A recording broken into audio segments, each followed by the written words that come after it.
નમસ્કાર, આપ જોઈ રહ્યા છો વીટીવી ન્યૂઝ. હું છું આપની સાથે વત્સલ. બુલેટિનની શરૂઆત કરીએ તો બિહારની ચૂંટણીમાં લાલુ પ્રસાદ યાદવનો પરિવાર ખૂબ ચર્ચામાં રહ્યો, કારણ કે આ વખતે લાલુ પ્રસાદ યાદવની દીકરી રોહિણી પણ મેદાનમાં હતી. પરંતુ ચૂંટણીમાં કારમી હાર પછી લાલુના પરિવારમાં ડખા શરૂ થયા છે. લાલુની દીકરી રોહિણી પરિવારમાંથી બેદખલ કરાઈ છે, જેને લઈને રોહિણીએ પોતાની ભડાશ મીડિયામાં ઠાલવતા લાલુ પરિવાર, તેજસ્વી અને તેના નજીકના સંજય યાદવ પર ગંભીર આક્ષેપ લગાવ્યા છે.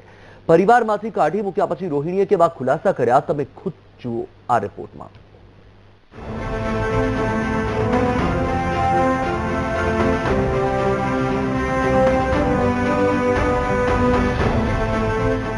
બિહાર વિધાનસભા ચૂંટણીમાં કારમી હાર બાદ લાલુ પરિવારમાં ટકરાવ વધી ગયો છે.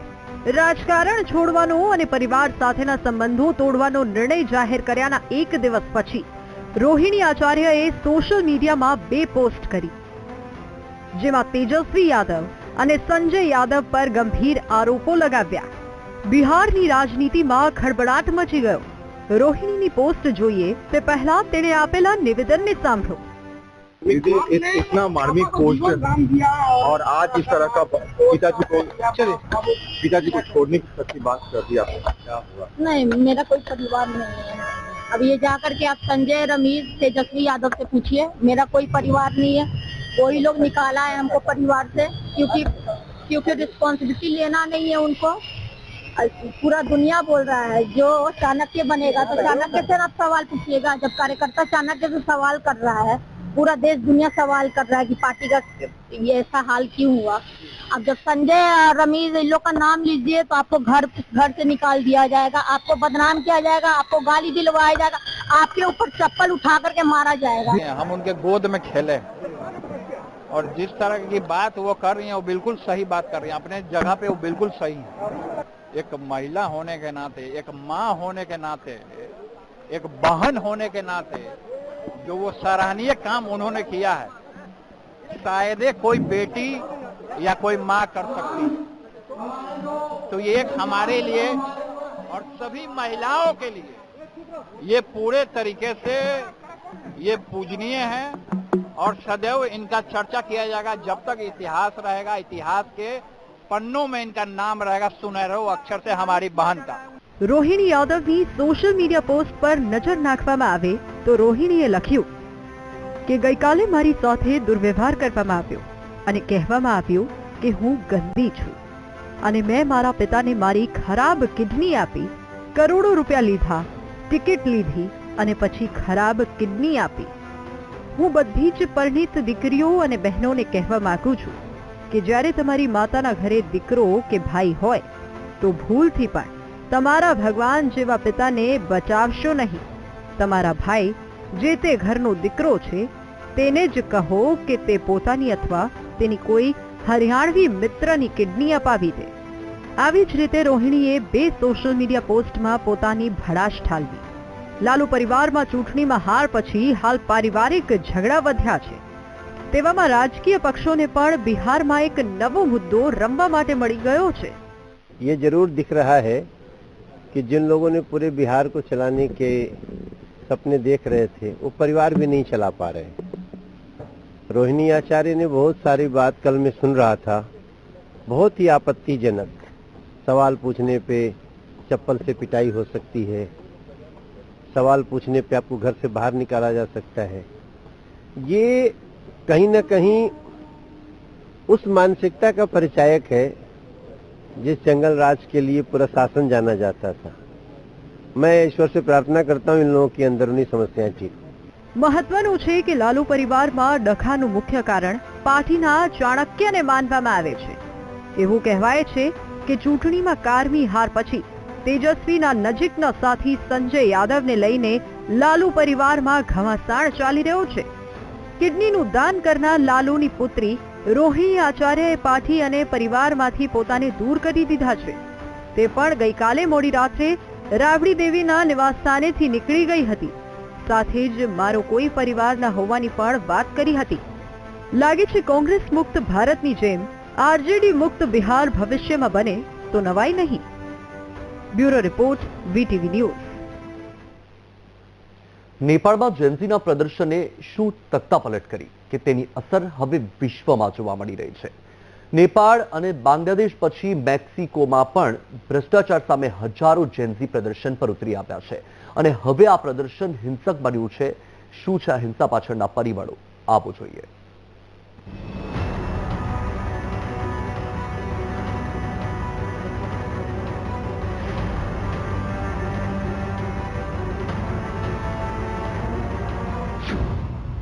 નેપાળ પછી મેક્સિકોમાં જેન્ઝી રેવોલ્યુશન.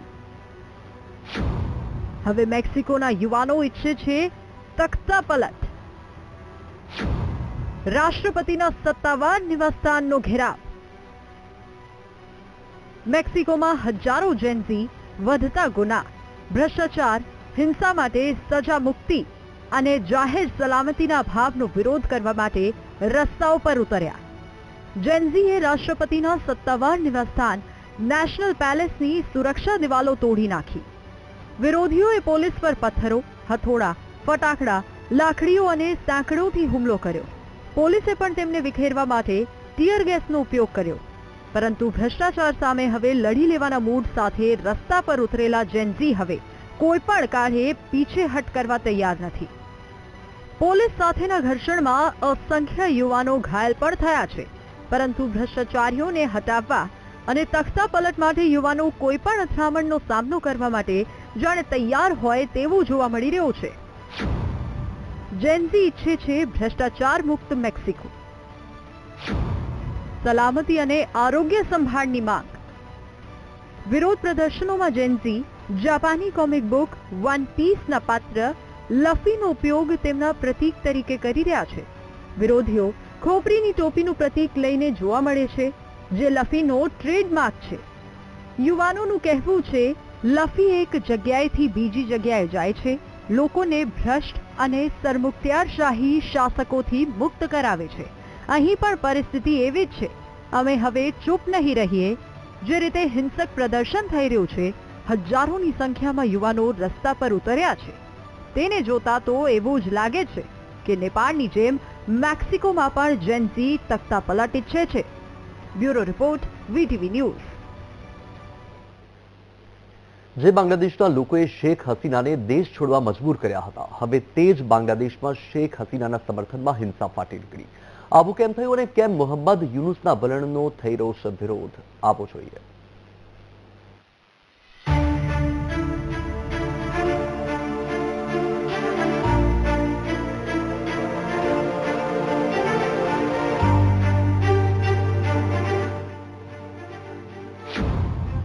હસીનાની સજા પહેલા હિંસા. બાંગ્લાદેશના 5 જિલ્લામાં હિંસક પ્રદર્શન. જે શેખ હસીનાની વિરોધમાં બાંગ્લાદેશ ભડકે પડ્યું હતું, શેખ હસીનાના ઘરને સળગાવી લૂંટી લેવાયું હતું.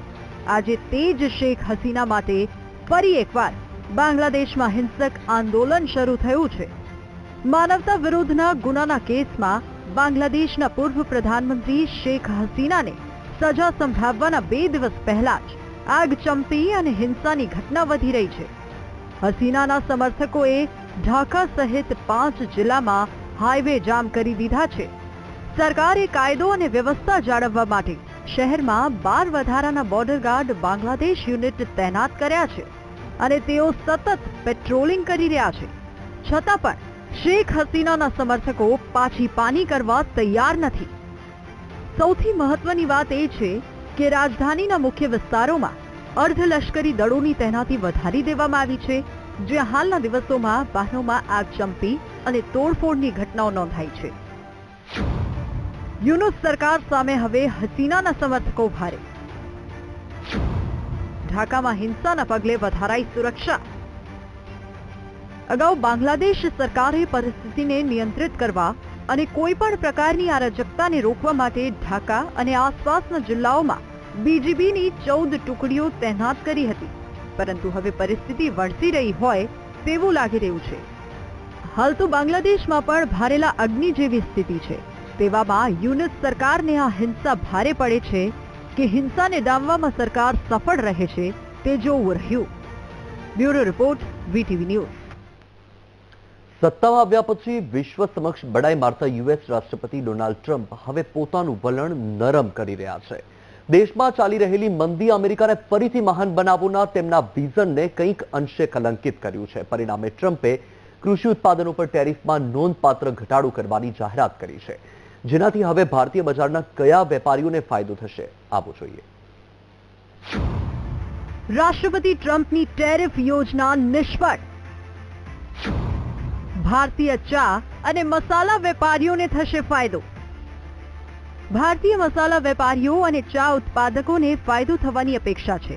ટ્રમ્પે લગભગ 200 ખાદ્ય, કૃષિ અને ખેતી સંબંધિત ઉત્પાદનો પર આયાત જકાત ઘટાડવાનો નિર્ણય લીધો છે. અમેરિકામાં મંદી અને વધતા ભાવો વચ્ચે રાષ્ટ્રપતિ ડોનાલ્ડ ટ્રમ્પે 200 થી વધુ કૃષિ અને ખાદ્ય ઉત્પાદનો પર ટેરિફ ઘટાડતા હવે ભારતીય ચા, મસાલા અને પ્રોસેસ્ડ ફૂડ વેપારીઓને સીધો ફાયદો મળશે તેવી શક્યતા છે. સત્તામાં આવ્યા પછી અમેરિકાને ફરી મહાન બનાવવાનું વલણ અપનાવનાર રાષ્ટ્રપતિ ટ્રમ્પ હવે આર્થિક દબાણ વચ્ચે યુ-ટર્ન લેતા જોવા મળી રહ્યા છે. અમેરિકન બજારમાં વધતા ભાવો અને લોકોના ગુસ્સા પછી આ નિર્ણય કર્યો છે.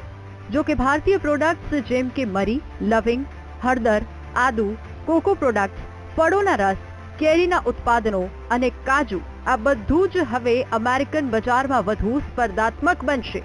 2024માં ભારતે અમેરિકામાં $500 મિલિયન મસાલા અને $83 મિલિયન ચા કોફી નિકાસ કરી હતી.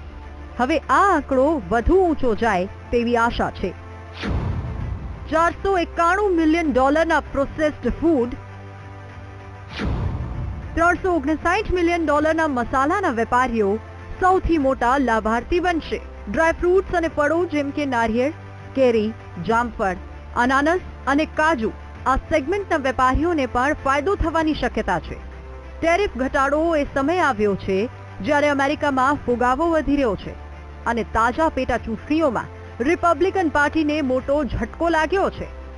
ડેમોક્રેટ્સે વધતા ભાવો અને ગણતરી વગરના ખર્ચ મુદ્દે જોરદાર અભિયાન ચલાવ્યું હતું.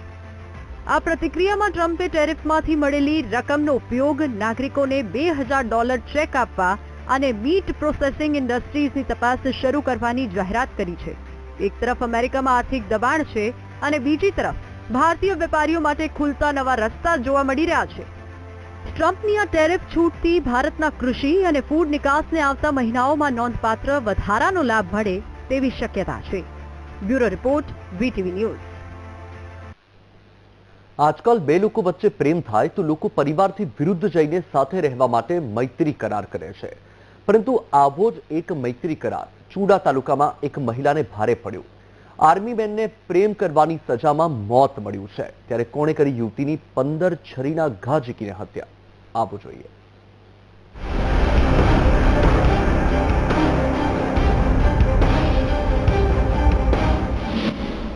આર્મી મેનની પ્રેમિકાની હત્યા. પ્રેમીનો પિતા જ નીકળ્યો હત્યારો. 15 છરીના ઘા ઝીકી મહિલાને મોતને ઘાટ ઉતારી. આજકાલ પ્રેમ કરવો અને મૈત્રી કરાર કરીને સાથે રહેવું તે કોઈ મોટી વાત નથી. આવું જ સુરેન્દ્રનગરના ઝોબાળા ગામે પણ થયું. પરણિત આર્મી મેન સંજય લીંબડિયાના પ્રેમમાં હેતલ જુવાલિયા નામની મહિલા પડી. સંજય અને હેતલ વચ્ચે મૈત્રી કરાર થયો. હેતલ તેની માતા સાથે ઝોબાળા જ રહેતી હતી, પરંતુ આ વાતથી નારાજ સંજય લીંબડિયાના પિતાએ હેતલને પોતાના દીકરાને છોડી દેવા માટે વારંવાર ટકોર કરી. અંતે સંજયના પિતા એટલા ઉશ્કેરાયા કે જ્યારે હેતલ પોતાના ઘરેથી નોકરી માટે રાણપુર ગામે આવેલ કારખાને જવા માટે નીકળી હતી, ત્યારે ગામની જ સ્કૂલ પાસે આરોપી બચુભાઈ લીંબડિયાએ હેતલ પર છરીથી હુમલો કરી દીધો. ઉપરા છાપરી 15 છરીના ઘા ઝીકી હેતલને મોતને ઘાટ ઉતારી દીધી. જેવી ઘટના સ્થળે અમને આ બાબતે જાણકારી મળી તો FSL અને અન્ય ટીમોની મદદ લઈ અને જગ્યાને કોર્ડન કરી અને ત્યાંની જે છે તપાસની તજવીજ જે છે હાથ ધરેલી છે. આ સિવાય આરોપી જે છે બચુભાઈ એમને પકડવા માટે થઈને અલગ અલગ ટીમો બનાવી આજુબાજુના વિસ્તારમાં એમના સગાવાલા અથવા બીજી જગ્યાઓ તમામ જગ્યાએ હાલ તપાસ ચાલુ છે. આ સિવાય ચૂડા પોલીસ સ્ટેશનમાં આજે જાણકારી છે એના આધારે ફરિયાદીની ફરિયાદ લઈ અને BNS ની કલમ 103(1) જીપી એક્ટની કલમ 135 અને બીએનએસ કલમ 54 મુજબની જે ફરિયાદ જે છે ચુડા પોલીસ સ્ટેશનમાં દાખલ કરવામાં આવેલી છે. મૃતક હેતલબેનને એક 3 વર્ષનો દીકરો પણ છે. તેવામાં હવે તે દીકરાનું શું, તે સૌથી મોટો સવાલ છે. બીજી તરફ આરોપીએ કયા ઇરાદા સાથે હત્યા કરી તે પણ આરોપીના પકડાયા પછી જ સામે આવી શકે છે. હાલ તો દીકરા સાથેના પ્રેમ સંબંધને લઈને પિતાએ તેની પ્રેમિકાનું કાસળ કાઢ્યાનું સામે આવ્યું છે. Sachin Pithva, VTV news, Surendranagar. Welcome back. સમાજના નામે રાજનીતિ કરવી તે કોઈ મોટી વાત નથી. આપણે ત્યાં વર્ષો જૂની પરંપરા છે. સમાજના ખભા પર બંદૂક મૂકીને જ નેતાઓ ચૂંટણી લડે છે. જરૂર હોય ત્યારે સમાજને હાથો બનાવે છે અને જરૂર પૂરી થયા પછી તમે કોણ અને અમે કોણ. ફરી એકવાર ઠાકોર સમાજના નેતાઓ સમાજને પોતાનો હાથો બનાવવાની તૈયારીમાં લાગ્યા છે. જાણીતા સંત ઋષિ ભારતી બાપુએ તો ઠાકોર સમાજને જાણે ઉશ્કેરવાનું કામ કર્યું અને તે પણ લાગે છે અલ્પેશ ઠાકોર માટે. કેવી રીતે, આવો જોઈએ.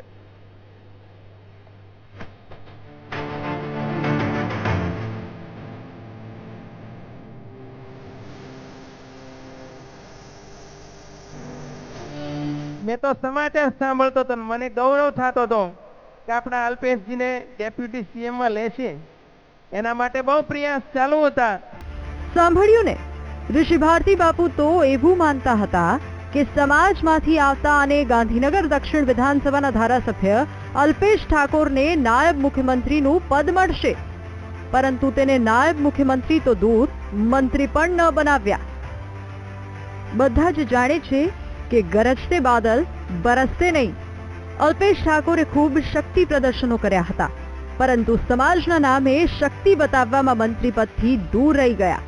તેવામાં હવે ઋષિ ભારતી બાપુએ ગુજરાતના સૌથી મોટા મતદાર ઠાકોર સમાજને વ્હાઇટ કોલર ગુલામીમાં જીવતા હોવાની વાત કરી સમાજને ઉશ્કેરવાનો પ્રયાસ કર્યો. સંગઠન થયા, ગાંધીનગરમાં મીટિંગો થઈ, છતાં એમાંથી બાકાત રહ્યા. સારા ખાતાઓ પણ ના મળ્યા. એ વાતનું દુઃખ થવું જોઈએ. પરંતુ યાદ રાખજો કે જો સંગઠિત ન થયા તો ડિવાઇડ એન્ડ રૂલની નીતિ જે અંગ્રેજો સમયમાં હતી, આઝાદ ભારતમાં પણ ગુલામીની આપણે અહેસાસ બધાય કરી રહ્યા છીએ. એટલા માટે ફરીથી કહું છું, પોઝિશન જોતી નથી, પાવરમાં આવો. સૌથી મોટું વોટિંગ પાવર હોય તો પાવર આપણામાં હોવો જોઈએ. સમજાય છે ને? જો કે ઋષિ ભારતી બાપુની સાથે સાથે અલ્પેશ ઠાકોર પણ એક જ મંચ પર હાજર હતા. તેવામાં વાતને વાળવા માટે અલ્પેશ ઠાકોરે શું કહ્યું, જરા તે પણ સાંભળો. આ આપણો સાહેબ છે, આ આપણી બેન સાહેબ છે. બળદેવજી, સાચું ખોટું? તમે આપણાને એકબીજાની ઈર્ષા કરશો, ક્યાં જશે? પેલા બધા કે અલ્પેશભાઈ મંત્રી, અરે અલ્પેશભાઈ જેવા હો ના બને, પણ આવા 10 આવી જશે ને તો આ સમાજનો ઉદ્ધાર થઈ જશે ભાઈ. એટલે અલ્પેશ ઠાકોર કે બીજા ત્રીજા વ્યક્તિઓમાં ના પડો. સમાજની સાચી વાત કરો, સમાજની ચિંતા કરતા શીખો. મને કોઈ એવી મહત્વાકાંક્ષા નથી. ચિંતા એટલી જ છે કે આ સમાજની શૈક્ષણિક દિશા જે નક્કી થઈ છે, જે શૈક્ષણિક ભૂખ લાગી છે આ સમાજમાં, એ ભૂખને વધારે મજબૂત કરો. લાગે છે મંત્રી પદ ન મળ્યા પછી અલ્પેશ ઠાકોર ફરી એકવાર શક્તિ પ્રદર્શન કરી સમાજના લોકોને પોતાની તરફી બનાવવા માંગી રહ્યા છે. ક્યાંક નેતાજીને 2027માં પત્તું કપાવવાનો પણ ડર લાગે છે. તેવામાં હવે સમાજના ખભા પર બંદૂક રાખીને અલ્પેશની નૈયા પાર થાય છે કે નહીં તે જોવું રહ્યું. કેમેરામેન શાયદ શર્મા સાથે મેહુલ દેસાઈ, વીટીવી ન્યૂઝ, ગાંધીનગર. શિક્ષક કભી સાધારણ નહીં હોતા. આ ઉક્તિને ખરા અર્થમાં સાર્થક કરી અનેક શિક્ષકો કુમળા બાળકોને જ્ઞાન પીરસીને તેમના વ્યક્તિત્વનો વિકાસ કરીને રાષ્ટ્ર નિર્માણમાં પોતાનું યોગદાન આપી રહ્યા છે. તેવામાં મહેસાણા જિલ્લાના જોટાણા તાલુકાની એક એવી શિક્ષિકા છે જેણે બાળકોના અભ્યાસનો સંપૂર્ણ દ્રષ્ટિકોણ બદલી નાખ્યો છે. બાલાસાસણ ગામની પૂર્વ શિક્ષિકા દીપ્તિબેન જોશીએ સામાજિક વિજ્ઞાન જેવા અઘરા વિષયને બાળકો માટે રસપ્રદ બનાવી દીધો છે. તેઓ ન માત્ર અનોખી ઇનોવેટિવ પદ્ધતિ થકી બાળકોને શાળામાં નિયમિત બનાવ્યા, પરંતુ અભ્યાસ પ્રત્યે ઉત્સાહિત પણ કર્યા છે.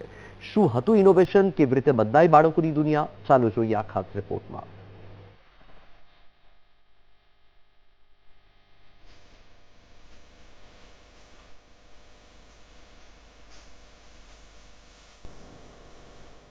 कहवाई है कि शिक्षक कभी साधारण नहीं होता, प्रलय और निर्माण उसकी गोद में पलते हैं. જે કહેવતને સાર્થક કરતું એક ઉદાહરણ મહેસાણાના બાલાસાસણ ગામમાં જોવા મળ્યું. જોટાણા તાલુકાના બાલસાસણ ગામની સરકારી શાળામાં 2 વર્ષ પૂર્વે ફરજ બજાવતા શિક્ષિકા દીપ્તિબેન જોશીને એક વાતનું ભારે દુઃખ હતું કે બાળકોને સામાજિક વિજ્ઞાન ભણવું ખૂબ જ કંટાળાજનક લાગતું હતું. વિદ્યાર્થીઓ વારંવાર બહાના કાઢી ગેરહાજર રહેતા અને વિષયો પ્રત્યે કોઈ રસ નહોતો. આ પરિસ્થિતિને બદલવા માટે દીપ્તિબેને પરંપરાગત પુસ્તકીય શિક્ષણથી બહાર આવી રચનાત્મક શિક્ષણની નવી પદ્ધતિ હાથ ધરી, જેથી બાળકોને ભણવામાં રસ વધ્યો.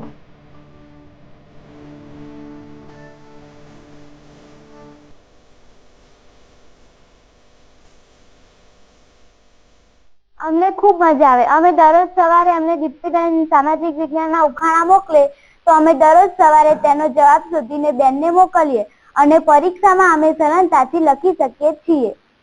પહેલા કેવું ભણવાની મજા આવતી ને અત્યારે કેવી મજા આ બધું ભણાય? પહેલા અમને સ્કૂલે આવવાનું મન જ નતું થતું અને અત્યારે અમને બેન મસ્ત ભણાવે એટલે અમને અત્યારે સ્કૂલે આવવાનું મન થાય. દીપ્તિબેને ખાસ કરી કોયડા આધારિત સામગ્રી તૈયાર કરી અને દરરોજ તેને પ્રાર્થના સમયે નોટિસ બોર્ડ પર લગાડવાનું શરૂ કર્યું.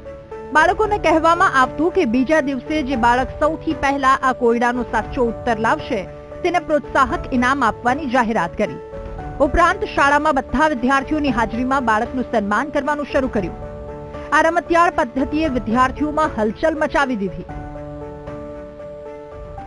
મારું ઇનોવેશન છે આજનું ઉખાણું. આ ઇનોવેશનની શરૂઆત મેં બાલસાસણ પ્રાથમિક શાળાથી કરેલી. આ ઇનોવેશન અંતર્ગત સામાજિક વિજ્ઞાન વિષયમાં વિદ્યાર્થીઓને રસ નહોતો પડતો અને વિષય અઘરો લાગતો હતો.